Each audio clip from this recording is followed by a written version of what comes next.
பகல்ல மேகஸ்தம்பம், ஆமாங்க. இரவுல அந்த மேகமே அக்னியா மாறுது. அப்ப கர்த்தர் முன் சென்றாரா, மேகஸ்தம்பம் முன் சென்றதா? கட்டிக்கால் பூச்சிக்கு எத்தனை காலு? 8 காலங்கள். அதே மாதிரிதான் அந்த கேள்வியிலே பதில் இருக்குது. Okay uncle.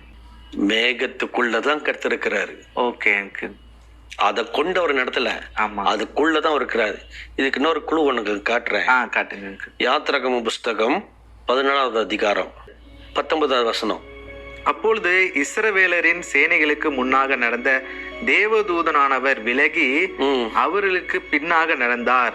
அவர்களுக்கு முன் இருந்த மேகஸ்தம்பம் விலகி அவர்கள் பின்னே நின்றது. அப்ப இங்க இருந்து 2 சமூகங்க இருக்குது. ஆமா. ஒண்ணு தேவதூதன், அடுத்தது மேகஸ்தம்பம். ரைட்டா? ஆமாங்க. ஓகே. 20.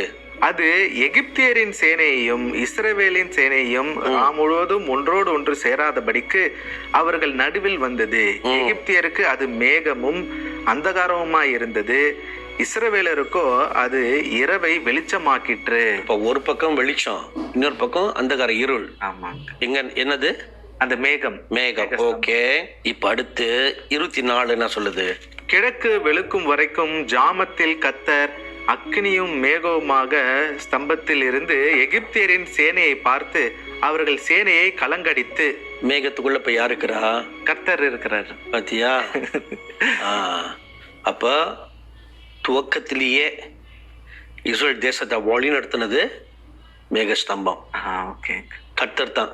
ஓகே. ஆனா அவர் இவர்கள் அவரை பார்க்க கூடாதபடிக்கு அவரை சுற்றி மேகங்கள் சூழ்ந்து கொண்டிருந்தது.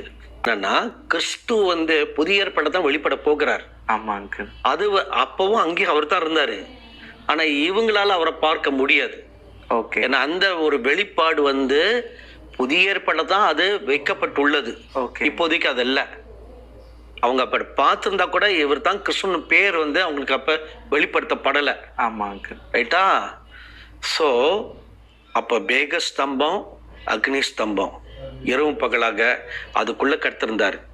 30 லட்சம் ஜனங்களும் ஒரே இடத்துல பார்த்தாங்களா இல்லையா? பார்த்தாங்க. அவங்க நடுவுல தானே தேவன் இருந்தாரு. ஆமாங்க. அதே மாதிரிதான் இனி வரும் காலம்.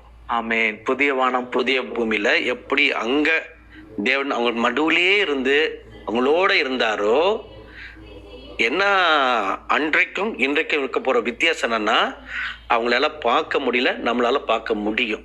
ஆமாங்க. அங்க அப்ப தன்னை மறைத்து கொண்டார். இந்த முறை மறைக்க மாட்டார்.